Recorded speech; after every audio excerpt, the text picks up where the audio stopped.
तुम्ही गॅरंटीचं बोलता, पण तुमच्या गॅरंटीला वॉरंटी कुठे आहे हा सगळ्यात महत्वाचा प्रश्न आहे. 2014ला तुम्ही म्हणला होता 2022ला देश महासत्ता होईल, आणि आज 2024ला तुम्ही सांगताय देश 2047ला महासत्ता होईल. काळा पैसा परत आणण्याची गॅरंटी दिली होती, काय झालं त्या गॅरंटीचं? प्रत्येकाच्या खात्यावर 15 लाख जमा करतो म्हटला होता, काय झालं त्या गॅरंटीचं? दरवर्ष 2 कोटी नोकऱ्या देतो म्हटला होता, काय झालं त्या गॅरंटीचं? 2022 पर्यंत प्रत्येकाला घर देणार होता, काय झालं त्या गॅरंटीचं? शेतकऱ्यांची आत्महत्या थांबवणार होता, काय झालं त्या गॅरंटीचं? शेतकऱ्यांचं उत्पन्न दुप्पट करणार होता, काय झालं त्या गॅरंटीचं? महागाई कमी करणार होता, काय झालं त्या गॅरंटीचं? अरबी समुद्रात छत्रपती शिवाजी महाराजांचं स्मारक उभा करणार होता, काय झालं त्या गॅरंटीचं? हिंदू मध्ये डॉक्टर बाबासाहेब आंबेडकरांचं स्मारक उभा करणार होता, काय झालं त्या गॅरंटीचं? काय झालं मेक इन इंडियाचं? काय झालं स्मार्ट इंडियाचं? काय झालं स्किल इंडियाचं? काय झालं स्टार्टअप इंडियाचं?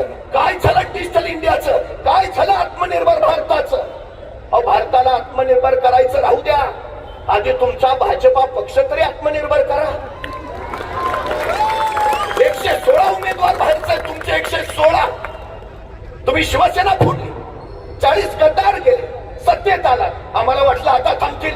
नंतर यांनी राष्ट्रवादी फोडली, आम्हाला वाटलं आता तरी थांबतील. नंतर यांनी काँग्रेसचे आदर्श नेते घेतले, म्हटलं आता तरी थांबतील. नंतर यांनी मनसे सोबत घेतली, आता तरी थांबतील. त्यांच्या अर्थमंत्री निर्मला सीतारामन म्हणताय आमच्या पक्षाचे दरवाजे सतत उघडे आहेत. भ्रष्टाचारी आत येत आहेत, दरवाजे उघडे आहेत. बलात्कारी आत येत आहेत, दरवाजे उघडे आहेत. किती मोठे होणार तुम्ही? कशासाठी?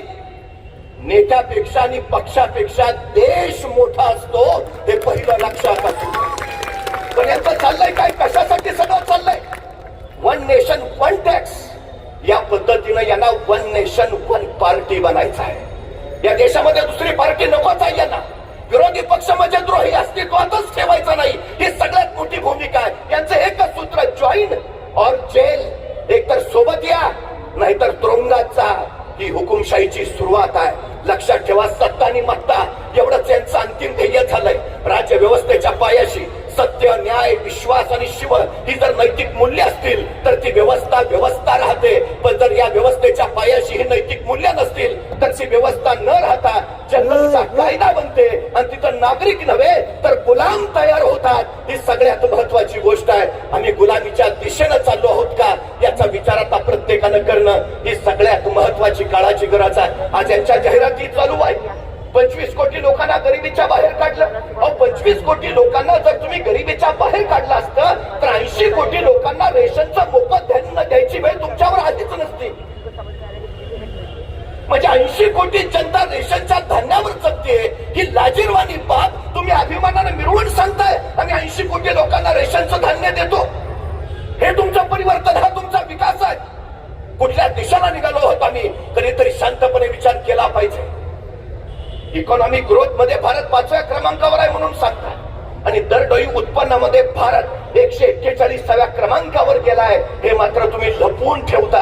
ही सगळ्यात मोठी गोष्ट आहे. 19% देशातल्या मुलांना 0% अन्न मिळतं. 0% कुपोषित झालीत मुलांची. तुम्ही याच्याकडे लक्ष देत नाही. कुठल्या दिशेला निघाला तुम्ही? आम्ही राजकीय विरोधक आहे म्हणून हुकुमशाही येते असं म्हणत नाही. परवा स्वीडन स्थित संस्थेने एक अहवाल प्रकाशित केला, व्हरायटी ऑफ डेमोक्रेसी, आणि त्याच्यामध्ये भारतीय लोकशाहीचं वर्णन करताना त्यांनी लिहिलं इलेक्ट्रॉल ऑटोक्रेसी. भारतामध्ये निर्वाचित एकाधिकारशाही आहे. हे हे हे त्यांनी सांगितलंय. भारत सरकार की गॅरंटी तुम्ही म्हणायला पाहिजे होतं. तुम्ही भारत सरकार उल्लेख करत नाही, तुम्ही मोदीची की गॅरंटी म्हणता. हा एकाधिकारशाहीचा प्रकार आहे, हे आम्ही लक्षात घेतलं पाहिजे. खरं तर आज वेळ आली आहे. मी जाता जाता फक्त एक गोष्ट आपल्याला सांगतो.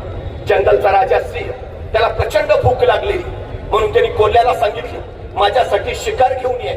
आणि कोल्हा शिकार शोधायला बाहेर पडला. त्याला घोडं हरिण दिसलं आणि कोल्हा हरणाला म्हणाला की वनराजांनी तुला बोलावणं धाडलंय. हरिण म्हणला का? अरे तुला जंगलचा राजा करायचाय ना, म्हणून सिंह महाराजांनी तुला बोलवलंय.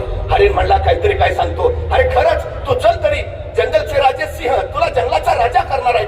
घोडं हरिण कोल्ह्याबरोबर निघालं. सिंहाजवळ पोचलं आणि हरिण दिसताक्षणी सिंहानं झडप घातली. हरणाचा कान सिंहाच्या तोंडात आला आणि कसं बसत चपळ हरिण तिथून पळालं. कोल्हा मागं थांबला. हरिण म्हणला तुम्हाला फसवलंय, सिंह तर मला खाणारच होता, नशीब वाचलो, काय सांगतो राजा बनवणार आहे. तसा कोल्हा म्हटला अरे तुझ्या लक्षात येत नाही का, सिंहाला तुला जंगलचा राजा बनवायचा आहे आणि राजा बनल्यावर राजमुकुट तुझ्या डोक्यावर व्यवस्थित बसावा म्हणून त्यांनी तुझा कान काढला. अरे कान असता तर मुकुट कसा बसला असता? हरिण म्हणला खरंच? म्हणले तर काय तुझा विश्वास नाही, चल. बोलावलंय सिंहाने.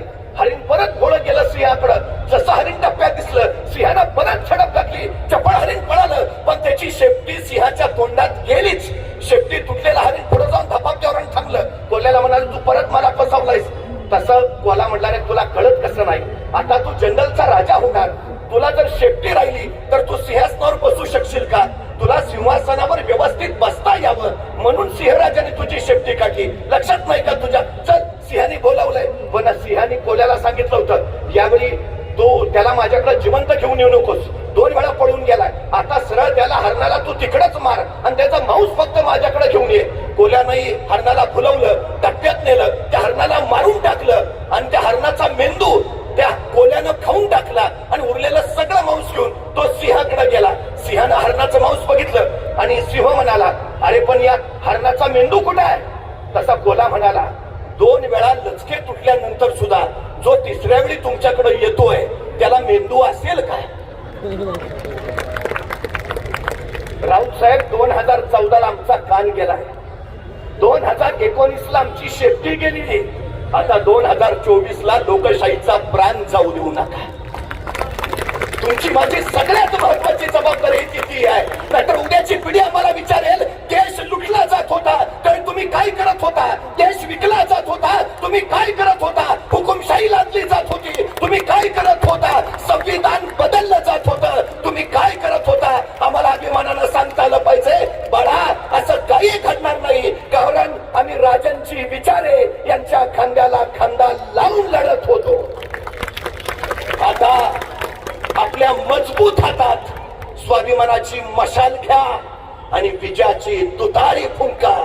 4 जूनला विजयाचा निनादच गरजला पाहिजे. जय महाराष्ट्र.